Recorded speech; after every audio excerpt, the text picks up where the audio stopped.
सभी कॉमर्स विद्यार्थियों को मेरी तरफ से ग्रीटिंग्स। मैं आप सभी का इस YouTube चैनल पर स्वागत करता हूं, जो कि स्पेशली आप लोगों के लिए, कॉमर्स स्टूडेंट्स के लिए बनाया गया है।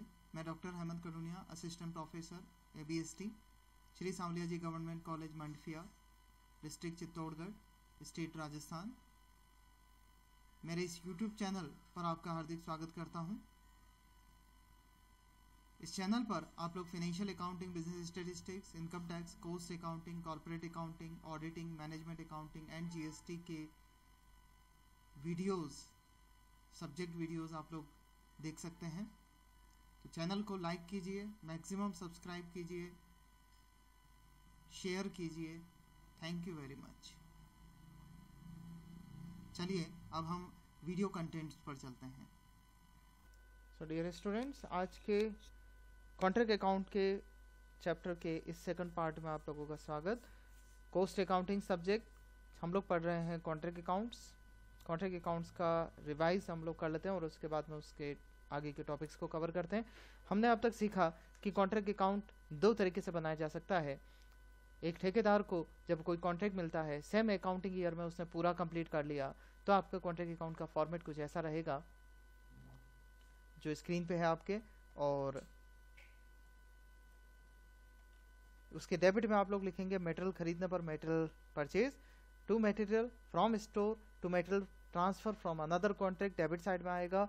वेजेस आ जाएगी, वेदर पेड और एक्रूड दोनों जोड़ के आ जाएगा। इन्हीं इनडायरेक्ट एक्सपेंसेस, डायरेक्ट एक्सपेंसेस वो एक्रूड पेड दोनों ऐड होके आ जाएगा। सब कॉन्ट्रैक्ट कॉस्ट डेबिट में आ जाएगी। प्लांट अगर इशू किया गया है तो उसकी फुल वैल्यू डेबिट साइड में आ जाएगी। क्रेडिट साइड में आ जाएगा by material return to store, by material transfer to another contract, material at site, जो माल बचा हुआ है 31 मार्च को वो बैलेंस। उसके बाद आप लिखेंगे प्लांट एट साइट, डेप्रिसिएशन घटाने के बाद वाली वैल्यू आपको क्रेडिट साइड में लिखनी है। और क्योंकि कॉन्ट्रैक्ट पूरा हो गया तो आप लिखेंगे by contractees account, full contract value credit side में लिख देंगे।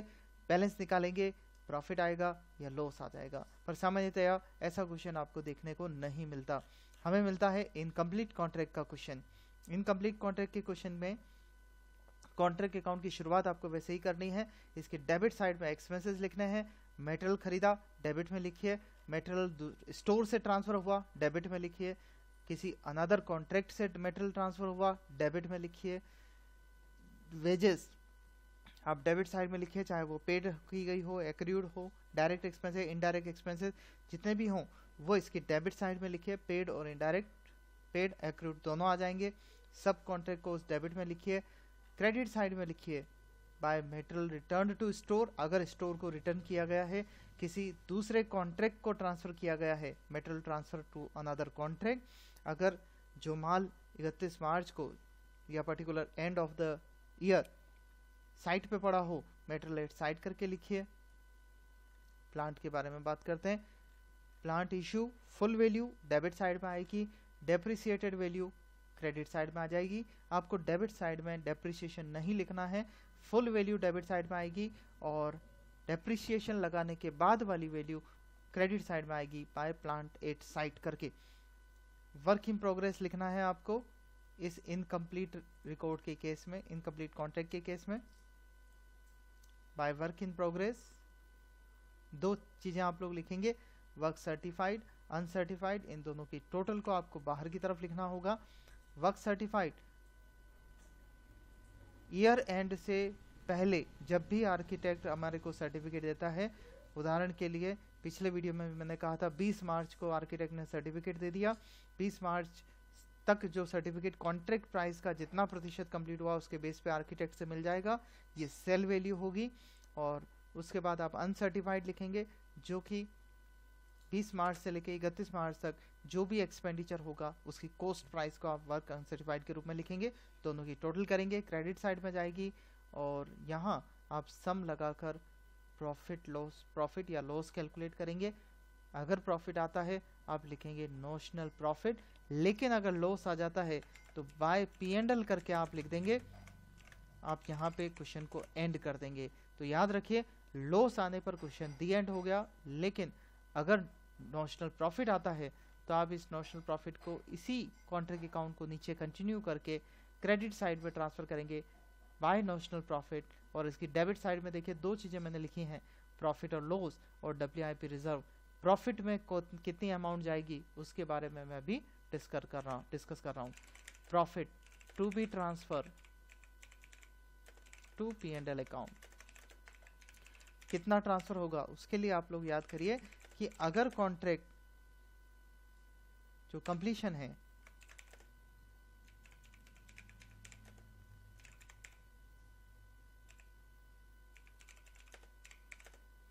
contract completion is less than 25% of contract price, तो P&L के सामने कोई अमाउंट नहीं जाने वाला, कुछ नहीं जाएगा अगर कॉन्ट्रैक्ट प्राइस का 25% से कम काम कंप्लीट हुआ हो। सर पता कैसे लगेगा कम काम कंप्लीट हुआ है या ये प्रतिशत कैसे ज्ञात करेंगे? तो हम लोग बात कर लेते हैं कंप्लीशन परसेंटेज की। Completion percentage equals to, formula लगा लीजिएगा,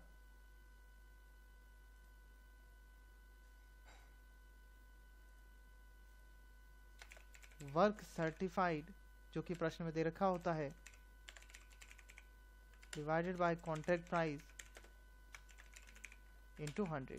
इससे आप परसेंटेज कंप्लीशन निकाल लेंगे और इस कंप्लीशन पे डिसाइड करेंगे ये प्रतिशत अगर 25% से कम है तो निल ट्रांसफर करना है, और अगर ये 25% से लेकर 50% से कम तक है तो फिर आप P&L का फॉर्मूला लिखेंगे, नॉशनल प्रॉफिट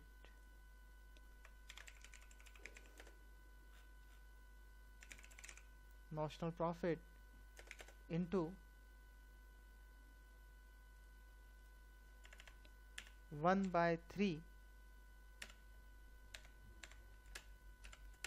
into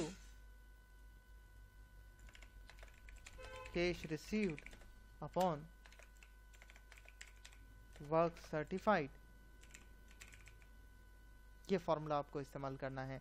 और अगर आपका कंप्लीशन परसेंटेज 50 या 50 से ज़्यादा है तो फिर फॉर्मूला तो यही इस्तेमाल होगा, लेकिन 1/3 की जगह आप लोगों को 2/3 इस्तेमाल करना है। तो फिर से समझ लीजिए, P&L के सामने जो अमाउंट जाएगा वो P&L के सामने अमाउंट प्रति कंप्लीशन परसेंटेज के बेस पे जाएगा। पर कंप्लीशन परसेंटेज आप लोग निकालेंगे work certified upon contract price करके इनटू 100 करके, और अगर ये प्रतिशत 25% से कम आता है P&L के सामने अमाउंट 0 हो जाएगा। और अगर अमाउंट 25% से 50% के बीच में आता है तो फॉर्मूला लगेगा notional profit into 1/3 into cash received upon work certified. और अगर 50 या 50 से ज़्यादा आता है, 50 या 50% फिक्स भी आता है तो भी आप वहीं कहेंगे 2/3 वाला फॉर्मूला इस्तेमाल करेंगे, notional profit into 2/3 into cash received upon work certified. चलिए क्वेश्चन देखते हैं। तो स्क्रीन पे आपके एक क्वेश्चन है, Mr. Hemant took a contract for the construction of a building on 1st April 2019. The contract price was ₹25 lakh. The following details are available at the end of the 31st March 2020. Material issued 4 lakh, labor engaged 1,50,000, plant issued 2 lakh, direct expenses 1 lakh, establishment charges 25,000, material returned to store 25,000, wages outstanding 30,000, direct expenses accrued 40,000, material issued from store 50,000, cash received being 80% of work certified 10 lakh, work uncertified 2,50,000, material in hand at site 10,000 rupees, plant at site 1,50,000, prepare contract account।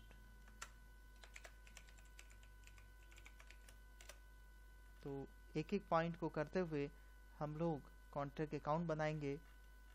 एक एक point शुरू से मैं ले रहा हूँ, आराम से समझते जाइए। चलिए सॉल्यूशन पर चलते हैं। हमें बनाना है कॉन्ट्रैक्ट अकाउंट, फॉर्मेट बना लेते हैं।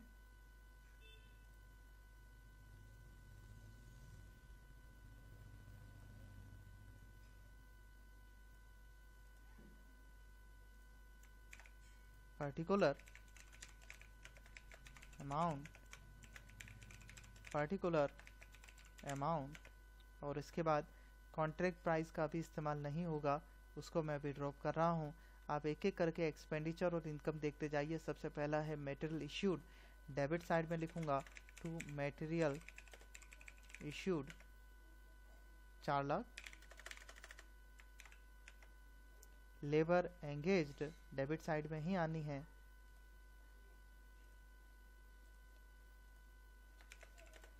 To labour 1,50,000। लेबर के बाद plant, to plant issued 2 lakh रुपए। इसके बाद direct expenses, to direct expenses. Expenses जो भी दे रखे हैं आप आराम से डेबिट साइड में एक एक करके लिखते जाइए। Establishment charges,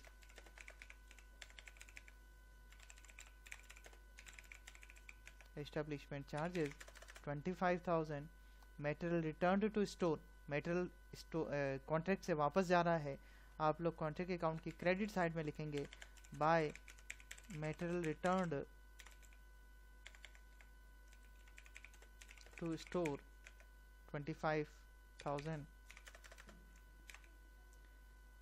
wages outstanding debit side में आएगा, एक्सपेंडिचर है, to wages outstanding 40,000, sorry 30,000।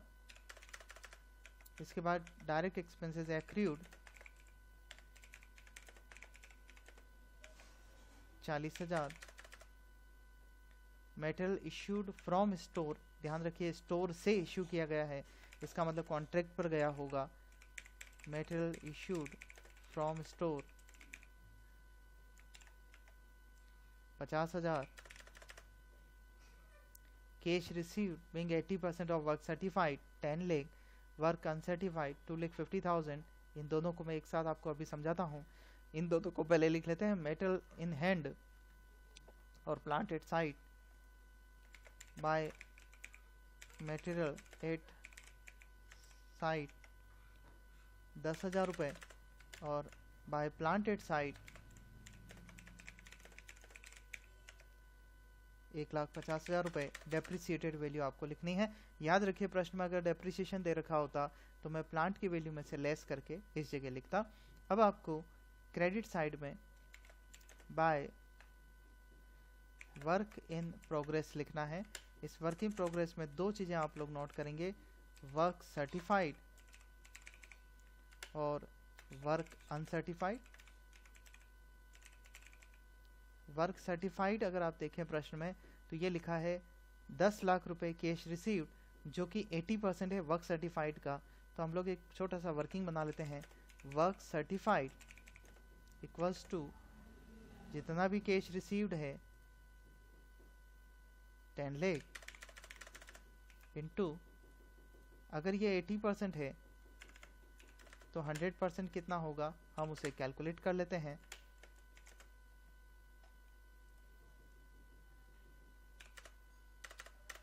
$10 lakh into 100 divided by 80, 12,50,000 work certified होगा। हम लोग लिख लेते हैं वर्क सर्टिफाइड के सामने 12,50,000, और वर्क अनसर्टिफाइड प्रश्न में सीधे ही दे रखा है, उसे भी लिख लेते हैं 2,50,000 रुपये। प्रश्न की सारी इन्फॉर्मेशन हम लोग नोट कर चुके हैं, केवल कॉन्ट्रैक्ट प्राइस के अलावा, तो उसको छोड़ रखा है। तो चलिए नोशनल प्रॉफिट की कैलकुलेशन पे चलते हैं। कॉन्ट्रैक्ट अकाउंट की टोटल लगाते हैं। कॉन्ट्रैक्ट अकाउंट की क्रेडिट साइड में है 25,000, 10,000, 1,50,000, 12,50,000 और 2,50,000, 16,85,000।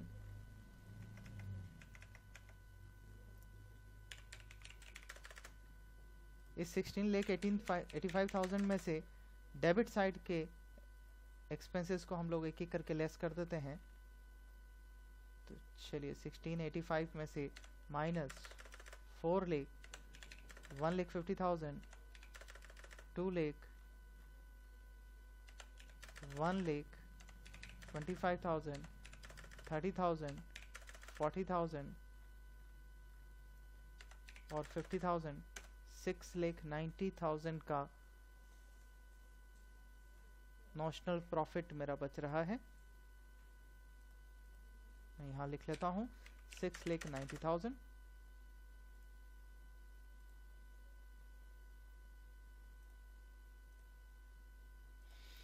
To notional profit. अब अगला जो वर्किंग हमें बनाना है वो इस 6,95,000 को बाय साइड में ट्रांसफर करके P&L में कितना अमाउंट जाएगा वो पता लगाना है और WIP रिजर्व में कितना अमाउंट रहेगा वो पता लगाना है।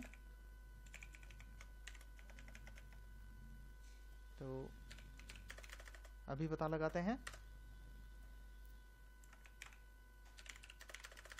अब आप एक काम करेंगे, नॉशनल प्रॉफिट आ चुका है 6,90,000। आप कंप्लीशन प्रतिशत पता लगाएंगे।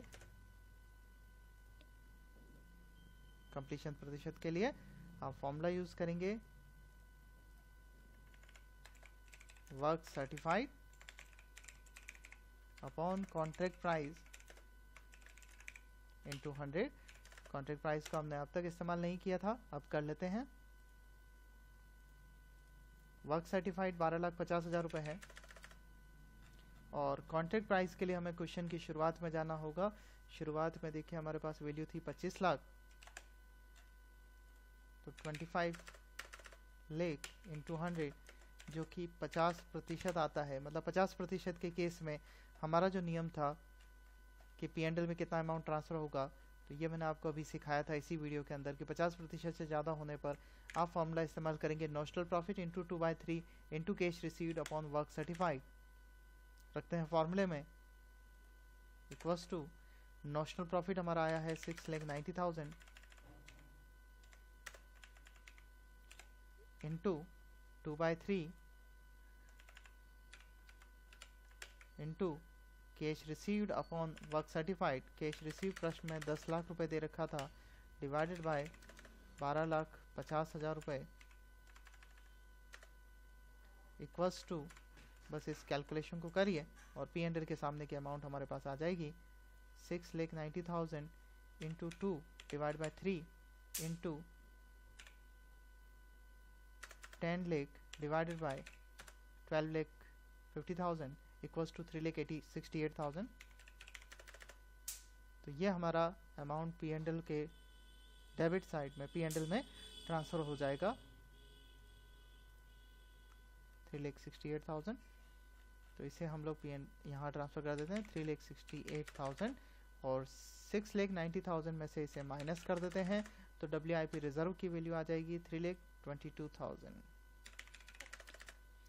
तो आज के इस वीडियो में हम लोगों ने कॉन्ट्रैक्ट अकाउंट का कंप्लीट कॉन्ट्रैक्ट का फॉर्मेट, इनकम्प्लीट कॉन्ट्रैक्ट का फॉर्मेट और उसके बाद P&L में कितना अमाउंट ट्रांसफर होगा उसके फॉर्मूलाज देख लिए और एक प्रैक्टिकल क्वेश्चन करके देखा है कि कॉन्ट्रैक्ट अकाउंट कैसे बनेगा, नॉशनल प्रॉफिट कैसे निकलेगा, नॉशनल प्रॉफिट को कैसे आप शिफ्ट करेंगे और P&L में कैसे अमाउंट परसेंटेज निकाल के ट्रांसफर होगा। तो आज के वीडियो में इतना ही। Thank you very much.